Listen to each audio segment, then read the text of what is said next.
ये है हाबील और काबील जो हजरत आदम अलैहिस्सलाम के घर परवान चढ़ रहे थे। हाबील नरम दिल फरमाबरदार, काबील मजबूत जिद्दी और गुस्से का तेज। दोनों एक ही माँ बाप के थे। दास्तान है पहली नस्ल की, इंसानियत की पहली आजमाइश की, जहां एक कुर्बानी कबूल हुई और दूसरी रद्द, और वो रद्द हसद बनकर दिल में जाग उठा। इस आग ने तारीख का पहला कातिल पैदा किया और यूं जमीन ने पहली बार इंसान का खून देखा।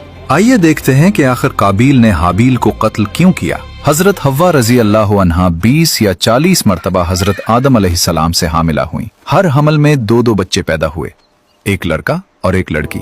जब ये जवान हो जाते तो हजरत आदम अलैहिस्सलाम एक हमल के लड़के का दूसरे हमल की लड़की के साथ निकाह फरमा दिया करते थे। एक तो ये अल्लाह ताला की तरफ से हुक्म था और दूसरा ये था कि इंसान सिर्फ हजरत आदम अलैहिस्सलाम की औलाद में से ही होने थे, किसी और जिन से नहीं। तो एक दूसरे के साथ निकाह करने के अलावा और कोई सूरत ही न थी। इन्हीं औलाद में काबील और हाबील 2 लड़के थे, जिनके साथ एक एक लड़की भी पैदा हुई। काबील के साथ जो लड़की पैदा हुई वो बहुत खूबसूरत थी और इसका नाम अकलीमा था, जबकि हाबील के साथ पैदा होने वाली लड़की ल्यूजा कम खूबसूरत थी। जब हजरत आदम अलैहिस्सलाम ने शरई दस्तूर के मुताबिक काबील का निकाह ल्यूजा से और हाबील का अकलीमा से करना चाहा, तो काबील उस पर राजी न हुआ और मुतालबा किया, मेरे बाबा, मेरा निकाह अकलीमा के साथ ही होना चाहिए, मैं किसी और को कबूल नहीं करूंगा। काबील, अकलीमा तेरे साथ ही पैदा हुई थी, वो तेरी बहन है, उसके साथ तेरा निकाह जायज नहीं। ये तो आपकी राय है,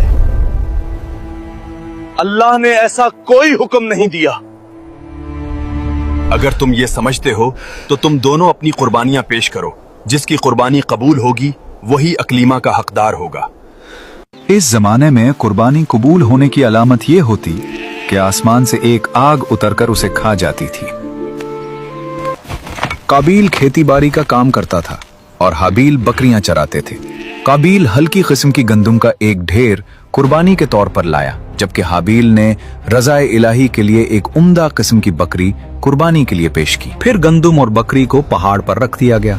उसके बाद हजरत आदम अलैहिस्सलाम ने दुआ फरमाई तो आसमान से आग नाजिल हुई और उसने हाबील की कुर्बानी को ले लिया और काबील की गंदम को छोड़ दिया। यूं हाबील की कुर्बानी कबूल हो गई और यही अकलीमा के हकदार करार पाए गए। हाबील की कुर्बानी कबूल होने पर काबील के दिल में बुग़्ज़ और हसद पैदा हुआ। काबील ने हाबील से कहा, हाबील, मैं तुझे कत्ल कर दूंगा। क्यों? इसलिए कि तेरी कुर्बानी मकबूल हुई और मेरी कबूल ना हुई, और इसी वजह से तू अकलीमा का मुस्तहिक ठहरा, लेकिन मेरे लिए ये जिल्लत है। हाबील ने जवाब दिया कि अल्लाह ताला सिर्फ डरने वालों की कुर्बानी कबूल फरमाता है। अब अगर तेरी कुर्बानी कबूल ना हुई तो ये खुद तेरे अफाल का नतीजा है, इसमें मेरा क्या कसूर है? अगर तू मुझे कत्ल करने के लिए मेरी तरफ हाथ बढ़ाएगा तो मैं तुझे कत्ल करने के लिए ऐसा नहीं करूंगा, क्योंकि मैं नहीं चाहता कि मेरी तरफ से इब्तदा हो। हालांकि मैं तुझसे कवी और तवाना हूं, ये सिर्फ इसलिए कि मैं अल्लाह ताला से डरता हूं और ये चाहता हूं कि मैं गुनाहगार ना बनूं। हाबील की खौफ खुदा पर मुश्तमिल इस तमाम गुफ्तगू के बाद भी काबील अपनी शहवत की तस्कीन के लिए नफ्स अम्मारा के शर का शिकार होकर अपने भाई को कत्ल करने के इरादे पर डटा रहा और बिलाखिर काबील ने हाबील को किसी तरीके से कत्ल कर दिया और यूं दुनिया और आखिरत का खसारा उठाया। कह रहा हूँ वो कर, वरना मैं तुम्हें अभी मार डालूंगा। हाबील, आज मैं सब कुछ खत्म कर दूंगा। ये तुम्हारी किस्मत थी।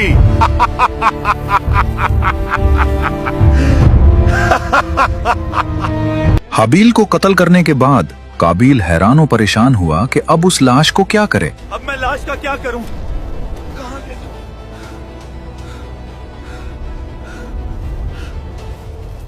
क्योंकि उस वक्त तक कोई इंसान मरा ही ना था। चुनाचे एक वक्त तक वो लाश को पुश्त पर लादे फिरता रहा।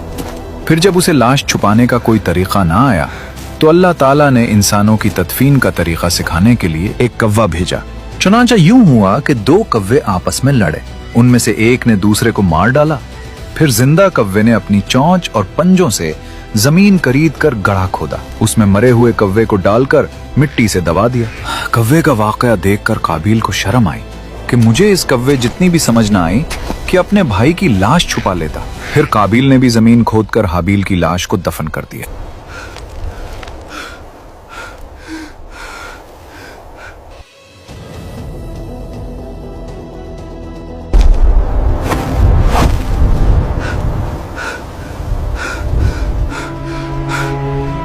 میں نے کیا کر دیا میرے بھائی؟ میں نے تمہارے ساتھ ایسا کیوں کیا؟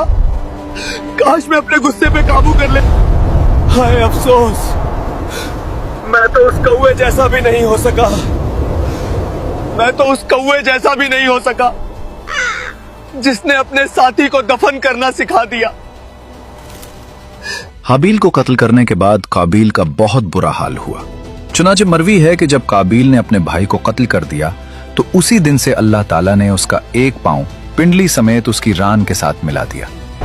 میرے ساتھ کیا ہو رہا ہے؟ کیوں میری ٹانگ ایسا کر رہی ہے؟ Oh, help me! I can't breathe! اور یہ قیامت تک یوں ہی ملا رہے گا. اس کا چہرہ سورج کی طرف کر دیا کہ جس طرف سورج گھومتا اسی طرف اس کا چہرہ گھوم جاتا تھا. یا اللہ اغفر لی. قابیل کا اخروی عذاب بھی بہت سخت ہوگا. جیسا کہ حضرت عبداللہ رضی اللہ عنہ سے روایت ہے، رسول اللہ صلی اللہ علیہ وسلم نے ارشاد فرمایا، کسی جان کو ظلماً قتل نہیں کیا جاتا مگر اس کے خون ناحق میں حضرت آدم علیہ السلام کے پہلے بیٹے کا حصہ ضرور ہوتا ہے، کیونکہ اس نے پہلے ظلماً قتل ایجاد کیا.